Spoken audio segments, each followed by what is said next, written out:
You know what? Hindi lahat ng blessings ay puro pera lang. Ang problema kasi natin, kapag sinabing blessing, pera agad ang nasa utak natin. Pera ang ating batayan for a successful life. Yung pera lagi ang dahilan for our happiness in life. Oo naman, di ba? Kasi naggagawa natin lahat ng gusto natin dahil sa pera. Pero alam mo, magkaiba ang happiness at ang joy. Kasi ang happiness always requires happiness para magiging happy ka. Like for example, inaantay mo lagi ang sweldo para may pera ka. Kumain, bumili ng gusto mo, makagala kasama ang kaibigan at uminom. And after that, mag-aantay ka na naman sa susunod na sweldo kasi ubos na ang pera mo. Feeling empty na naman ang pakiramdam mo.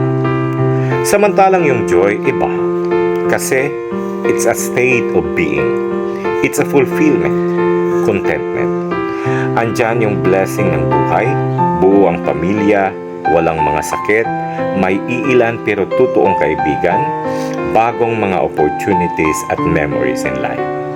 And that's life, more than just money. Kaya, be grateful to God. Good morning!